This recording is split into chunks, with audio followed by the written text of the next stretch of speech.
दरभंगा से इस वक्त की बड़ी और सनसनीखेज खबर सामने आ रही है। करीब 32 साल पुराने हत्याकांड में अदालत ने बड़ा फैसला सुनाया है। इस मामले में दरभंगा के 2 चर्चित वकील समेत कुल 5 लोगों को दोषी करार दिया गया है। दरभंगा कोर्ट के एडीजी तृतीय की अदालत ने वर्ष 1994 के हत्याकांड में ऐतिहासिक फैसला सुनाते हुए 2 नामचीन वकील अंबर इमाम हाशमी और कैसर इमाम हाशमी को दोषी करार दिया है। दोष सिद्ध होते ही अदालत के आदेश पर दोनों वकीलों को कोर्ट परिसर से ही हिरासत में ले लिया गया। हालांकि अदालत ने अभी सजा की अवधि पर फैसला सुरक्षित रखा है। अब 31 जनवरी को यह तय किया जाएगा कि दोषियों को कितने साल की सजा दी जाएगी। आपको बता दें कि यह पूरा मामला दरभंगा जिले के हनुमान नगर प्रखंड के पटौरी गाँव से जुड़ा है। वर्ष 1994 में राम कृपाल चौधरी की हत्या के मामले में बिशनपुर थाना में कैसर इमाम हाशमी, अंबर इमाम हाशमी समेत अन्य लोगों को नामजद आरोपी बनाया गया था। करीब 3 दशक तक यह मामला अदालत में लंबित रहा। लंबी कानूनी प्रक्रिया के बाद अब अदालत ने दोष सिद्ध मानते हुए फैसला सुनाया है। फैसले के बाद से ही पूरे दरभंगा जिले में यह खबर आग की तरह फैल गई है और कानूनी गलियारों से लेकर आम लोगों के बीच इस फैसले को लेकर चर्चा तेज हो गई है। अब सबकी निगाहें 31 जनवरी को आने वाले सजा के फैसले पर टिकी है।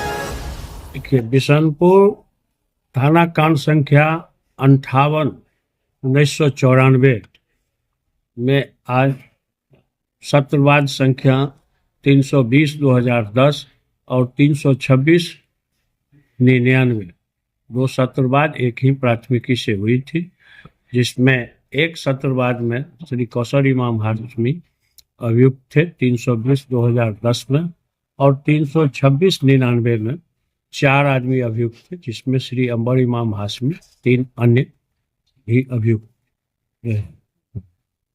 घटना है 9/8/94 को शाम 6:30 बजे में राम कृपाल चौधरी, संजीव कुमार चौधरी, हरिशंकर चौधरी एवं कई अन्य अपने मवेशी को पोखरा में पानी पिलाने के लिए ले जा रहे थे।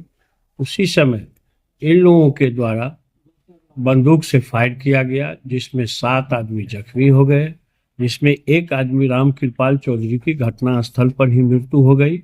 अन्य जख्मियों का इलाज डीएमसीएच एवं हायर सेंटर में हुआ। उस ट्रायल में कुल 16 गवाहों की गवाही अभियोजन पक्ष द्वारा कराई गई। बचाव पक्ष ने भी अपने तरफ से गवाही दिया और आज माननीय तृतीय अपर जिला एवं सत्र न्यायाधीश श्री सुमन कुमार दिवाकर के न्यायालय से दोनों सत्रवाद के कुल 5 अभियुक्तों को धारा 302, 307, 149 भादवी में तथा 27 आर्म्स एक्ट में दोषी पाया गया है और 31 जनवरी 2026 को सेंटेंस के बिंदु पर सुनवाई के लिए तिथि निर्धारित की गई है। इस घटना का पलटा मुकदमा भी चौधरी पक्ष के विरुद्ध ये हाशमी साहब वगैरह की तरफ से की गई थी। उस पलटा मुकदमा में उसका सत्रवाद संख्या 395/98 में सभी अभियुक्तों को माननीय न्यायालय ने रिहा कर दिया। अमरेंद्र नारायण झा, लोक अभियोजक, दरभंगा।